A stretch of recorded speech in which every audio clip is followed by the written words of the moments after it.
Gita Saini hi. Title character చేస్తున్నారు కదా, మీ real లైఫ్కి ఎంత రిలేటబిలిటీ ఉంటుంది, ప్లస్ an ఆర్గానిక్ ప్రేమ కథ అని క్యాప్షన్ పెట్టారు. What is your understanding about the caption? నాకు ఎంత రిలేటబుల్ అంటే I won't say complete opposite అని చెప్పాను. కొన్ని రిలేటబిలిటీ ఉన్నాయి. ఏంటంటే కన్యాకుమారి చాలా అంబిషియస్ అండి. నేను కూడా అంబిషియసే. తను చాలా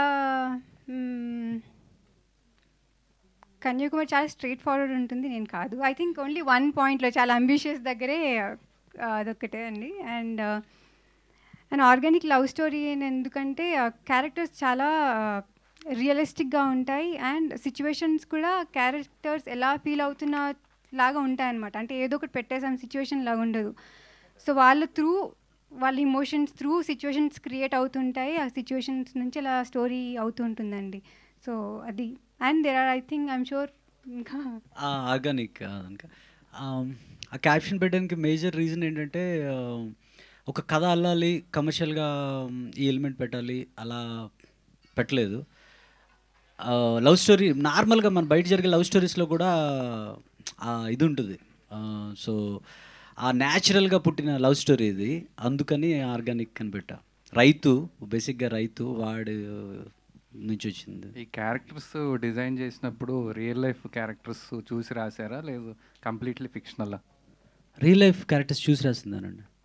రియల్ లైఫ్ క్యారెక్టర్స్ చూసి చెప్పాను కదా, నేను అక్కడ ఉన్నప్పుడు ఒక అమ్మాయిని చూశాను. ఐ ఫెల్ట్ బ్యాగ్ వేసుకుని ఎర్లీ మార్నింగ్ ఒక రోడ్లో వెళ్ళిపోతూ ఉండేది. నేను యాక్చువల్గా ఈ అమ్మాయి టీజర్లో కూడా షార్ట్ ఉంటుంది, అదే రోడ్డు మీద అదే ప్లేస్లో ఈ అమ్మాయి అలాంటి కైండ్ ఆఫ్ బ్యాగ్తోనే తీశాను నేను. సో అదే ప్లేస్లో తీశాను నేను, ఎక్కడైతే ఇన్స్పైర్ అయ్యాను. గీత గారు మేడం ఇక్కడ స్లాంగ్ కంప్లీట్గా డిఫరెంట్. అంటే మీరు ఉన్నది వేరు, కంప్లీట్ అక్కడ స్లాంగ్ డిఫరెంట్ ఉంది.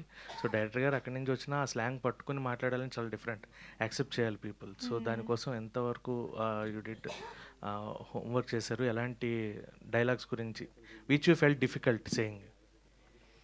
యాక్చువల్లీ అంటే సార్ ఫ్రమ్ శ్రీకాకుళం కాబట్టి డైలాగ్స్ అన్నీ నేను రికార్డ్ చేసుకుని ప్రాక్టీస్ చేసుకున్నానండి. దాని తర్వాత యాక్చువల్లీ షూటింగ్ వెళ్ళిన తర్వాత అక్కడ షూట్ చూడడానికి అందరూ విలేజర్స్ వచ్చేవాళ్ళు. సో షూట్ గ్యాప్లో నేను వెళ్ళి వాళ్ళతో కూర్చొని మాట్లాడేదాన్ని. సో అలా నేను వాళ్ళని అబ్జర్వ్ చేసి వాళ్ళు ఎలా మాట్లాడుతున్నారని actually more observation went in to it అండి. అయితే సో అదే